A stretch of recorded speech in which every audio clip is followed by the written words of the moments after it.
Good afternoon, Dr. Schadde. Thanks for spending a little time with our Fibrolamellar community. Can you tell us a little about your background? Yeah, so I'm a transplant surgeon by training. I trained in the United States, did my transplant fellowship at UW in Madison, Wisconsin. Then I worked for a few years in the US, and then I decided to do liver surgery training or HPB training. I went to Zurich, did basically my training in HPB surgery there, became the director of the fellowship program there, and during that time, we were exploring a new method to increase the size of the liver prior to liver resections to basically make unresectable tumors resectable. Unresectable tumors because they were encompassing too much of the liver. And so we had to take away too much for the patients to have normal liver function afterwards. And so we were experimenting with this new method, and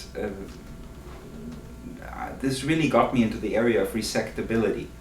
And when I came back to the US in 2015, largely to join the transplant program at Rush, but also because I had a very close connection to my current chairman boss here, Dr. Hurdle, we started to experiment with these methods in animals. So we started to work with portal vein embolization and other methods like ALPS, like the new method we had developed at the time, in animals. And we found out that in animals we could replicate these effects quite well, but we also made some new discoveries. And those new discoveries led us to develop a totally new method, which is called double embolization, which is what we're doing now to make the remnant liver bigger.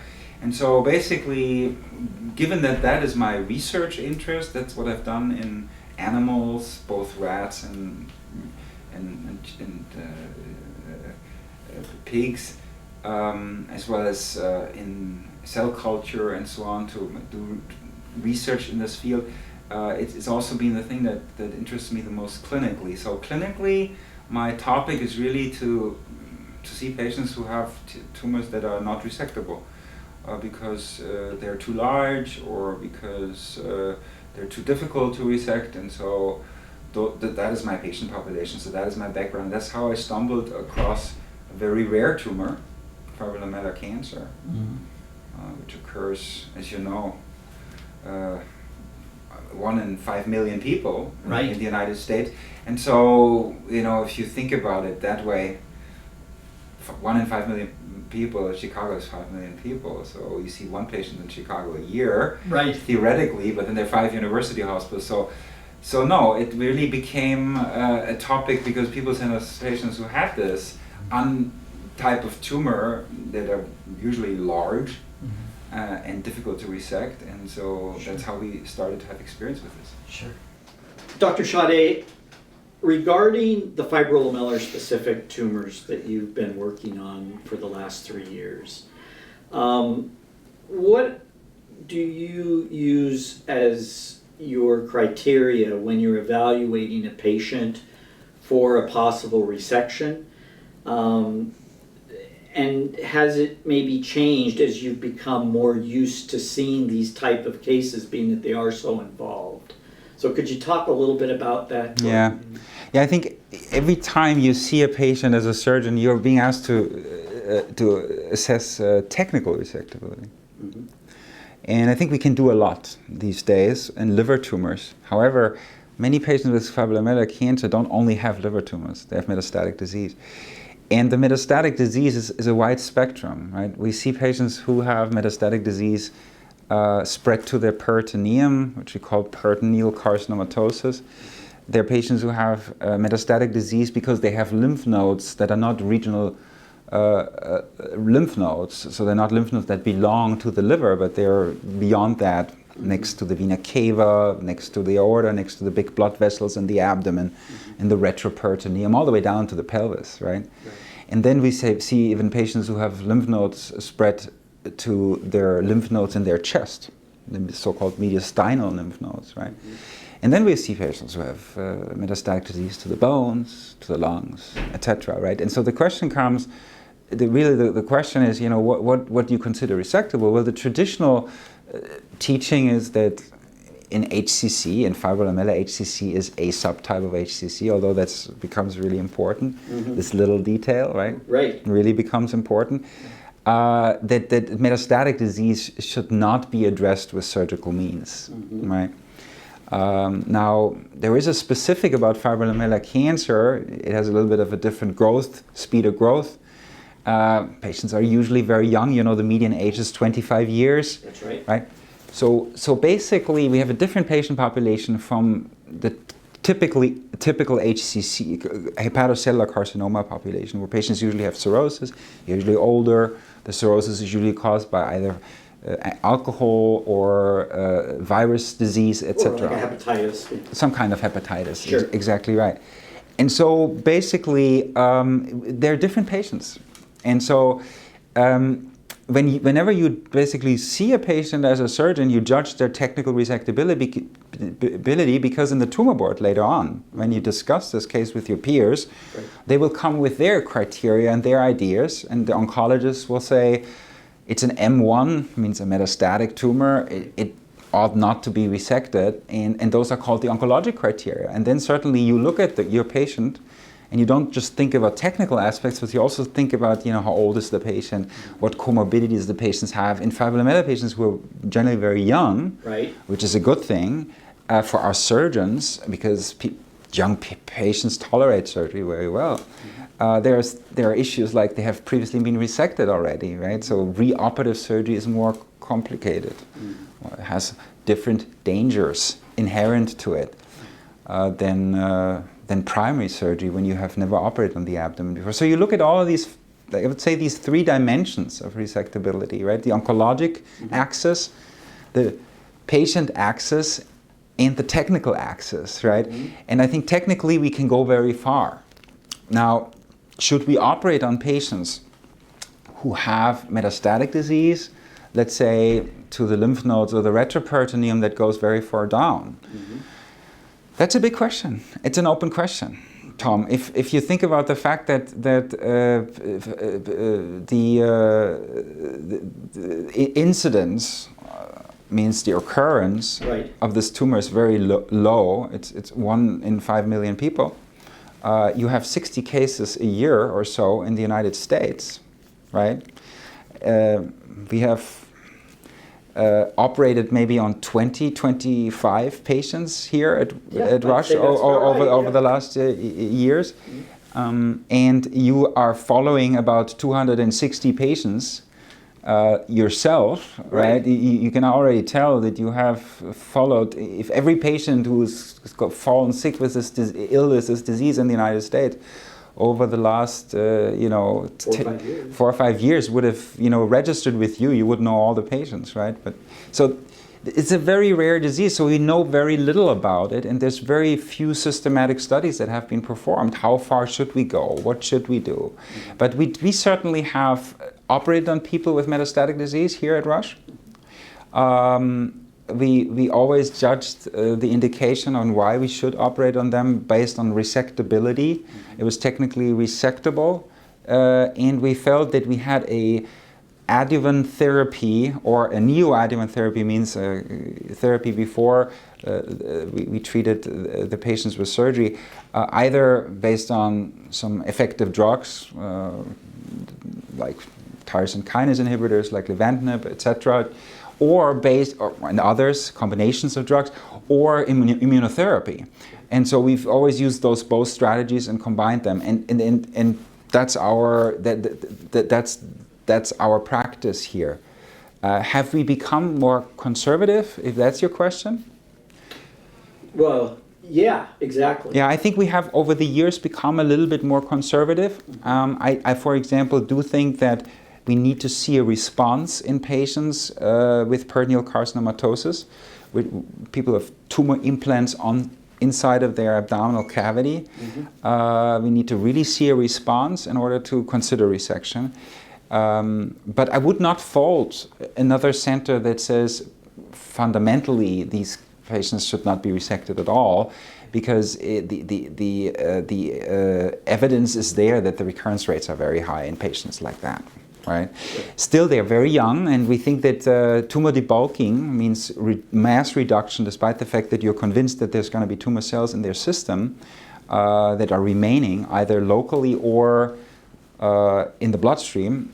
Tumor debulking, the concept of removing the majority of tumor cells, has found a role in diseases like neuroendocrine tumors, based on studies that were usually pioneered by surgeons. And I think in Fibrolamellar, we're just at the beginning of that development. So we're just about to start to understand how we can help our patients with debulking, even in M1 disease, even in metastatic disease. That's wonderful. Yeah. Well, thank you for that. A little bit based on what you're talking about, debulking, maybe using laparoscopic procedures, how important do you feel it is to be able to obtain tissue samples to support, obviously, research, and in the case of like the Nagurny Cancer Institute, where we can send out a live tumor tissue and perhaps get some type of a possible treatment strategy specific to that particular patient's tumor profile? Yeah, so individualized treatment of cancer, of course, is a huge topic nowadays in oncology. And individual chemosensitivity testing, I think, makes sense for certain substances. And I'm happy that you set this up based on your initiative with Dr. Nagurny in California. And I do know that other labs are doing similar things, not with fibrolamellar cancer, but with other cancers. Sure. And I think it's going to be a growth area, I think, in oncology in the future, to basically offer patients more diagnostic information than just telling them that this is the name of the cancer. Right. But also telling them, these are the drugs that are effective against your cancers in vitro, and maybe even in animal models. Right. In vivo. And that's why, because I support that, I think that sometimes we should get larger number of tissue, which is only possible with usually a surgical intervention, because the core needle biopsies that gastroenterologists and interventional radiologists and diagnostic radiologists do are usually not enough tissue to kind of do these things. And so I support that, and I think sometimes because laparoscopic surgery, specifically when patients haven't been operated previously and you can still access these lesions, sure. As long as you don't cut across tumors, but you can just harvest them.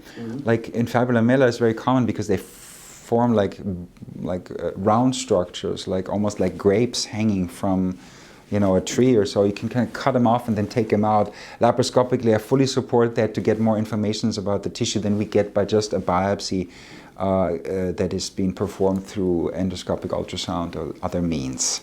So I think we should do that. I think, and we're happy to work with you and your institute in California that will send the tissue to do the chemosensitivity testing. What we have to be very careful about is how we interpret the results, right? So I sometimes feel we should not, there's lots of immunological effects on tumors. More and more we realize that some of the drugs we've used for years, and we always thought they had a primary effect on the cancer cells, like gemcitabine, actually is working via the immune system potentially, and via the individual immune system, right? You can't necessarily get these effects, you don't understand these effects without testing the individual immune system. Right. But to test an individual immune system on a tumor is really difficult in vitro. It can be done in vivo in mouse models that also carry the immune system of the patient, which are in existence, but they're very limited, and they are experimental, and they cost a lot of money. So this is very difficult. So I think in general chemosensitivity testing is helpful, but we need to really look at that we don't misinterpret the data. Just because, for example, say gemcitabine doesn't work in vitro doesn't mean that it wouldn't work in an individual patient. And the same is true for levantinib and other drugs that have an immunotherapy type of effect on the body. Right? So I think it's safe to assume what appears to be presenting in studies more and more is immunotherapy working in conjunction with other drugs, whether that's a TKI, whatever it might be. So when you combine something like a chemosensitivity testing, knowing full well that the benefit lies within a checkpoint inhibitor, and there's even good things coming with regards to that now. There's newer checkpoints, there's some better things. It stands to reason that if you can find 1 to 2 of those chemo agents that you get high sensitivity from, and then you add an immunotherapy, a good checkpoint inhibitor, what do you think about that approach? Without, let's say, having to do that model that is maybe years off from really being perfected? I'm not an oncologist, and my research has been on liver regeneration and not on oncology, so I really shouldn't talk about this. I'm going to leave that up to the experts who work in immunotherapy. Sure. And even the clinical decisions I frequently leave up to my partners here in oncology, who are much more knowledgeable about this than I am. But I do think that immunotherapy will open up new avenues. Just listening to the talks on the meetings, seeing the data, the new data that are presented that are very exciting, that it's going to open up new therapies, and therefore I fully support combination therapies like that are both cytotoxic and also have a chemotherapy aspect. And we have seen, I think, some surprising results in individual patients, including complete remission with some of the therapeutic strategies. The issue is that given the low number of patients, only large centers like MD Anderson so far have had the opportunity to do, and some other collaborative groups have had the opportunity to do studies that really basically prove or discount the efficacy of these strategies. Therefore, I think one of the most important goals we should all have together, as coming from different angles, foundations, patient families, etc., in different cancer centers, is to really focus on treating these patients together. In the context of collaborative studies, to really figure out what's the most effective way to treat this terrible disease for young people. I think you hit a key point right there, is the idea of the collaboration and grouping multiple centers throughout the United States where everybody shares this knowledge. And I think that's really a goal of FibroFighters, and it always has been, is to develop, whether that be, I know St. Jude, we're working with a couple places now in Southern California. I know that you work very closely with New York Presbyterian and Dr. Schadde. And so I think that's kind of what you're talking about. Right. So for me, the main issue is, we've treated about 50 patients at Rush. Yeah. 52 to date, actually. Yeah, maybe 52. Yeah. Over the last years, and of course, many of those patients have been treated elsewhere, and we've had a lot of contacts with these other centers, and I'm trying to communicate with them to make sure that they know what we're doing. And we're not doing this because this is a business model for us, because with 50 patients in 5 years, you cannot have a business, right? We do this because we believe that we can help people, and that we can maybe give some ideas to other centers as well. And so I have some really great collaborative relationships with some centers in the US, where I think we've given them some ideas on how to treat their patients. And one of the best certainly is among our surgeons, certainly with Tom Schadde at Columbia in New York, who's really a partner and friend in this. I want to suggest to everybody who sees a patient with fibrolamellar cancer in the medical community to send these patients to people who have more experience with this disease, because it's not easy to treat, and you need to really have some experience with it to do a good job. And I do think that we still have ways to go with this collaborative relationship among us.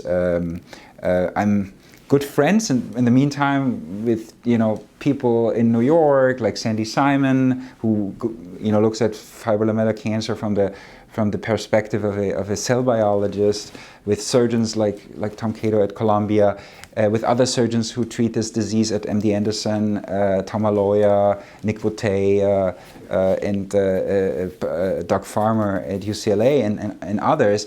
But we certainly, you know, still tend to kind of like treat our patients and, you know, not to share all of the information we have, and I think we need to do that more, because it's to the benefit of the patients ultimately. So I really believe in collaborative work. I've always believed in collaborative work in my research, which is not in fibrolamellar cancer primarily, but in liver regeneration and liver regenerative methods, and I would like to see it more in fibrolamellar cancer.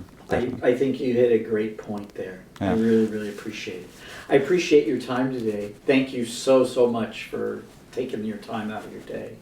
You're welcome, Tom. All right. Thanks for coming. All right, thank you.